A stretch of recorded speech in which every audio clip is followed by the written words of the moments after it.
Hi, good morning, Luzon, Visayas at Mindanao. Magandang araw sa inyo, ka-coffee. Oy, si Digong. Nako, nagsalita na naman si Digong, oh. At ang tanong nga dyan who is talking? Naglabas po ng statement, best friend talaga ni Digong itong si Kibuloy. Kasi kahapon, di ba, nilusob ng operatiba itong kampo ni Kibuloy. Siyempre, ilang buwan ka nang nagtatago Hindi ka mahanap dyan. Kaya ba siyang arestuhin ng 5? At ng 10 tao lang? Di ba hindi? Siyempre sa lakas ng puwersa ni Kibuloy, kailangan ng maraming taong pupunta dyan. At dumagdag pa yung mga fans ni Kibuloy, di ba? Ano nga to? Parang obstruction of justice nga yan. Yung magsaserve ng warrant of arrest Hinarang nila. O edi kung 5 lang yung magsaserve dyan, edi intimidate na yung authority na yan. Kung 10 lang yung magsaserve dyan, na-intimidate na yung kapulisan dyan. Kahit 30-50, isa dami ng fans ni Kibuloy nakapalibot doon sa Kingdom of Jesus Christ. O paano yun? Sapat ba yun? So, tama lang na damihan yung tao magsaserve dyan. Siyempre, sa traffic pa lang haharangin pa, mga barikada.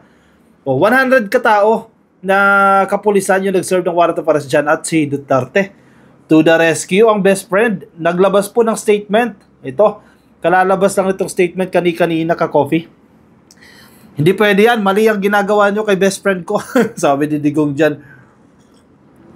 Statement of former President Rodrigo R. Roa Duterte. Sige, basahin natin. May clear lang ito 4 na lines lang ito.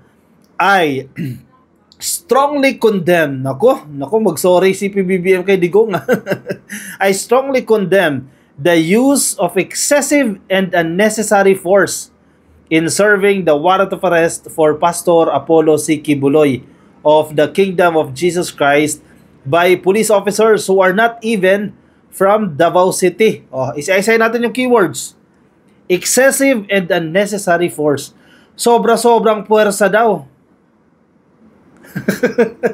Kung ikaw nasa PNP ka, magsiserve ka ba, common sense to magsiserve ka ba ng warrant of arrest sa bigatin na tao na tanging nag-iisa ka? O sabihin natin 5 kayo o 10, hindi mo gagawin yan. Common sense yan. Kung ikaw ay nasa operatiba, hindi mo gagawin yan. Parang ano ka na lang dyan, pinahamak mo yung sarili mo. E di kung isa ka lang o 5 lang kayo magsiserve dyan, di kinuyog na kayo, ng fans pa lang, kinuyog na kayo, authority kayo, magpapakuyog kayo, di ba? Nakakatawa naman yan. Yan daw po ay excessive at unnecessary force. Hindi daw po kinakailangan yan. Ewan ko, Digong, dating presidente to At hindi raw taga Davao.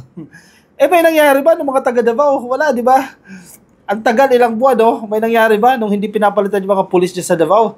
Ito, hindi raw itong mga taga Davao, so wala nang karapatan. Gano'n ba yun? Ewan. Illogical ito. This incident occurred within a place of worship and on school premises which is absolutely unacceptable. Yun nga paano kung nandiyan dyan nagtatago, ginagamit yung place of worship kung saan dapat nagsasamba, nagtatago. Yung problema, yung sinasamba nila, yun yung hinuhuli. O saan mo makikita yan? Diba? Doon sa lugar niya. So, bawal. Absuelto. Iba talaga, no? Samantalang ng panahon nila Will this overkill? Oy, grabe. Overkill daw po ito. Parang, hello, kaway-kaway sa mga biktima ng EJK dyan. Will this overkill be the trademark of this administration? Wow! Magiging trademark daw po ba yan ang administrasyon ni Pangulong Bongbong Marcos itong overkill? Hindi ba nung panahon ni Digong nagkaroon ng overkill? Tapos ngayon, ibibintang. Yun talaga mahirap sa mga tao ito. Yung kasalanan ninyo, yung panahon ninyo, isisisi ninyo ngayon sa yung administrasyon. Sabi nga, mirror, mirror on the wall. Tama ba? Sino ang nakikita mo dyan sa salamin? Parang, manalamin naman kayo dyan bago kayo maglabas ng statement na yan. Will this overkill be the trademark of this administration when dealing with individuals who are merely accused of committing a crime and have not been proven guilty beyond reasonable doubt? Oh, Godness. Anong nangyari sa mga EJK victims? Guilty na ba lahat yon? Ba't pinagtsuchugi yan? Tapos ngayon, naghahanap kayo ng hindi pa guilty ang mga yan, hindi pa proven guilty beyond reasonable doubt. Hello? Yung mga biktima ng EJK, kung nasa ilalim, 6 feet below the ground, kumakaway-kaway yan Kami, biktima din kami yan. Hindi kami napatutunayan na addict na nagtutulak, pero chinugi kami. Ano yun? Paano mo yun i-justify? And accused pa lang daw si Kibuloy. O yun nga eh. Accused ka eh. Dapat magpaliwanag ka, di ba? Ilabas ninyo si Kibuloy para humarap sa batas. Kasi may batas tayo eh. Yun nga ang nag-uugnay sa atin eh. Ang batas ang nagiging guide natin, nagiging batayan natin para maging mapayapa ang bansa natin. Kung vina-violate mo yung batas na yan at nagtatago ka niya sa batas, ikalaban ka ng Estado at you have to be arrested. Di ba? Ang lakas nila dito oh. He has not been proven guilty beyond reasonable doubt. Tapos meron daw pong overkill na nagaganap. Sino kayo nagsulat ng speech na to? O ng statement na to? Will they exhibit the same lack of self-restraint? Wow! They have shown towards critics of this administration when dealing with their supporters. Ewan ko, pero hindi kayo critics eh. Mas matindi kayo sa critics eh. Iba-iba uri ng critics eh. Yung iba talaga constructive yung criticism, pero itong style nila hindi lang kayo critics, mga agaw kayo, gusto nyong agawin yung pwesto kay PBBM. Hindi na critics yun, gahaman sa kapangyarihan na yan. Tapos na kayo dyan eh. Tapos agawin nyo sa incumbent itong posisyon na yan. Diba? Hindi katanggap-tanggap yan. Hindi yung critics, hindi yung mga critics, mga gahaman sa kapangyarihan yan. How can this administration guarantee the preservation of the constitutional rights? O yun ang malaking tanong dyan. Tanongin nyo yung sarili nyo noong panahon ni Digong. Paano nyo ginarantiya ang constitutional rights ng taong bayan o ng mga biktima ng EJK? Sige nga, right to life. O, hindi napapatunayan, chinugi ninyo, 20,000. Isang taon lang yan, ka-COVID, 20,000 ang natimbog base sa investigasyon dyan sa House of Representatives. O, paano nyo ginaranti yung constitutional rights ng tao na yon? Tapos ngayon, magdidemand kayo ng garantiya ng constitutional rights para sa isang pugante? How can this administration guarantee the preservation of the constitutional rights of the fellow Filipinos when even the most fundamental of these rights are being trampled upon and blatantly violated? Ewan ko. Locus talking talaga dyan. Ano nangyari sa inyo dyan? Yan po yung pahayag ni dating Presidente Rodrigo Roa Duterte patungkol po dito sa pagsiserve lang ng warrant of arrest kay Kibuloy. Nakakatawa itong statement na to. O tingnan ninyo, basahin nyo yung comment section. No? Natatawa din yung ilang mga netizens sa statement na yan. Kasi sabi nila, coming from Digong, ganyan yung statement, di ba? Parang hello! Sige, basahin natin. Siyempre, marami pa rin mga DDS dito na Tatay Digong is the best president ang isinisigaw nila.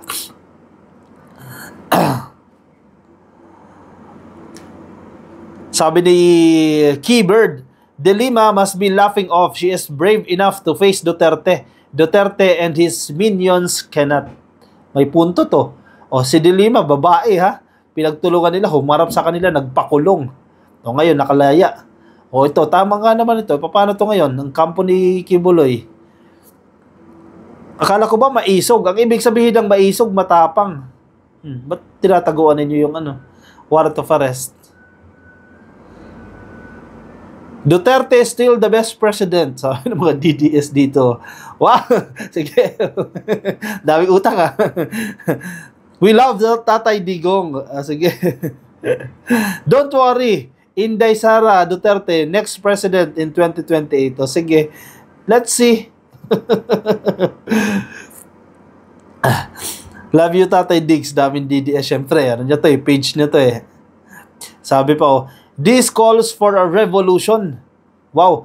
Yung iba nananawagan, punta na rin sila ng Malacanang at puwersahin daw. Ito ha, ang term nila. Hinahanap ko yung comment na yun eh. Sabi nila, puwersahin na, pumunta ng Malacanang at forcefully alisin si PBBM sa pwesto ng puwersahan, ka-coffee. Hinahanap ko lang yung saktong comment dyan eh. Sabi ni Kevin, ha ha ha ha, Mr. And I quote, kill them all crying over excessive force. Kaya nga eh. Bakit ka umiiyak sa dito sa AKA excessive force na yan? Samantalang daming chinugi. Last time,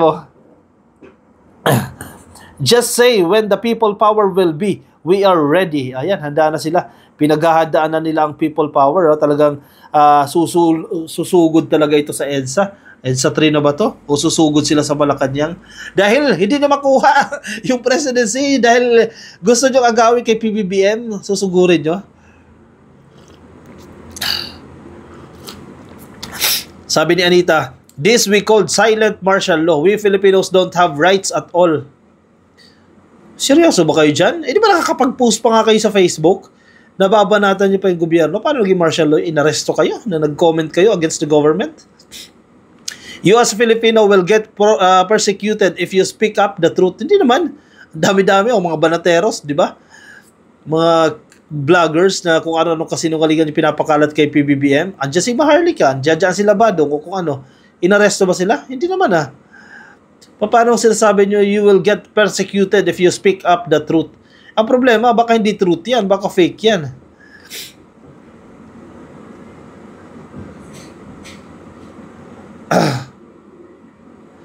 We need people power soon. DDS is coming for all over the world. Wow. Police officers are from the Philippines. Davao is Philippines. Nothing wrong with that. Exactly. And kung wala naman nangyayari dyan sa Davao, bakit dyan sa Davao kukunin, di ba? Common sense naman yan. O siya, anong say ninyo dyan, ka-coffee? I-share ang inyong opinion, reaction dyan sa ating comment box para mabasa rin ng iba nating mga ka-coffee dyan. Comment lang dyan sa Facebook and YouTube. Kung nasa Facebook kayo, baka di pa kayo naka-follow sa ating Facebook page, pasuyin na lang ka-coffee. Please click lang po ng follow.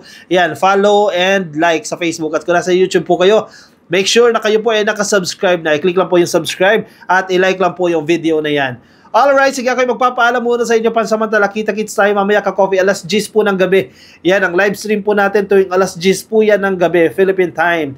Okay, magkita-kita ulit tayo mamaya. Bye-bye!